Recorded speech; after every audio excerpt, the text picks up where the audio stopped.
لو ورق العنب بيفك منِّك أو لونه بيسود أو الرز كمان بيطلع ني، انسي كل ده، النهارده هاقول لِك خلاصة السنين في حلة ورق عنب دايبة، وهنعرف السر اللي بيخلّيه مزز لآخر صباع، ونطلّعه إزاي لونه أخضر ولامع وخطير بالشكل اللي أنتم شايفينه ده. أول حاجة هنبتدي بيها وهي الخلطة، وهي دي أساس ورق العنب، الطعم كله بيبقى فيها. علشان أعمل خلطة مضبوطة يبقى معلقة سمنة عليها 3، 4 معالق من الزيت، وزوّدوا البصل شوية لإن هو اللي بيخلّيها طعمها مسكّر وخطير.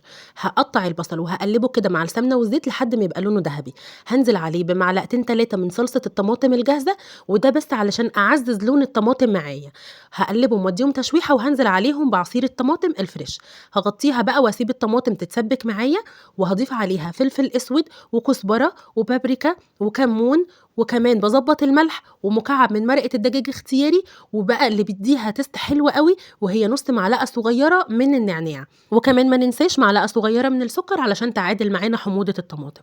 هاقلبهم واغطي بقى واسيب الصلصة تتسبك. بعرف منين انها اتسبكت؟ لما بعمل فيها خط كده الصلصة ما بترجعش على بعض تاني، او بلاقي الدهون فصلت على وش الحلة بالشكل اللي انتوا شايفينه ده. كده يبقى تمام قوي. علشان اجهز بقى الرز، بجيب الرز وبحط عليه بصل مفروم ني، وعليه الخضرة اللي انا حباها شبت كزبرة بقدونس، وعليهم نص كوباية من الزيت، ونفس التوابل اللي ضفتها على التسبيكة هضيفها تاني على الرز. هاقلّبهم بقى كلّهم مع بعض، وعايزة أقول لكم هتاكلوا رز للمحشي خطير. كل الإضافات اللي أنا ضفتها بتغلِّف الرزاية من جوّه ومن برّه، وبتخلّيها متغلِّفة ومتشبّعة بالطعم الخطير. ومش بس كده، استنوا عشان في مكوِّن هنضيفه وقت التسوية، هو ده اللي بيدّي المزازة الجبارة. شايفين بقى شكل الصلصة بعد ما بردت؟ هاقلّبها كويس جدًا مع الخلطة بتاعة الرز الخطيرة دي، وبكده أبقى حضّرت أحلى وألذ تسبيكة تنفع لكل أنواع المحاشي. التركة بقى اللي بتودّي ورق العنب في مكان تاني، وهي إضافة دبس الرمان للخلطة. عايزة أقول لكم يا جماعة بتخلّي طعمه في مكان تاني خالص. باجيب ورق العنب بعد ما باسلقه، بابتدي إن أنا أحشيه على الوش اللي بيكون خشن، بيبقى فيه وش خشن ووش ناعم، الوش الخشن هو اللي بنحط عليه الحشوة وبنلفه. ما تزودوش الرز أوي في ورق العنب علشان الصباع يطلع حجمه مناسب، وكمان يبقى فيه للرز مساحة يستوي جوه الصباع ويطلع دايب معانا. التركة بقى اللي بتخلّي ورق العنب في حتّة تاني خالص، وهي إن أنا باضيف معلقة من دبس الرمان أو معلقتين كده في الشوربة. أنتم مش متخيلين يا جماعة ورق العنب ده كان عامل إزاي. هتاكلوا أحلى ورق عنب دقتوه في حياتكم.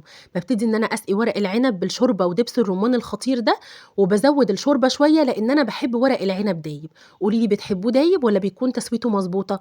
أنا بعد ما باحط الشوربة باغطيه بطبق وبارفعه على نار عالية لحد ما بيتشرب، بعد ما بيتشرب باهدّي عليه النار ودي بتكون النتيجة. شايفين بقى الجمال والحلاوة؟ ولا صباع لزق ولا صباع فك، وشكله نازل من الصينية مسطرة، ما فيهوش ولا غلطة. شايفين اللمعة الخطيرة دي؟ لو عاوزين تعرفوا سر اللمعة الخطيرة دي اكتبوا لي تم في الكومنتات وهاقول لكم الطريقة على طول. شوفوا بقى معايا وتأملوا الجمال، وتخيلوا الريحة والطعم كان عامل إزاي. قدموه بألف هنا. وعايزة أقول لكم لو جربتوا معاه سلطة الزبادي بالخيار هتنقلوا في مكان تاني خالص. جربوها مع ورق العنب ومع محشي البصل، بتبقى خطيرة يا جماعة. شوفوا معايا اللمعة والدوبان والسوى المظبوط، وكمان قد إيه الرز من جوه مفلفل ومستوي وخطير. وفيديو النهارده خلص، لايك وشير للفيديو لو عجبكم، واستنوني في فيديو جديد.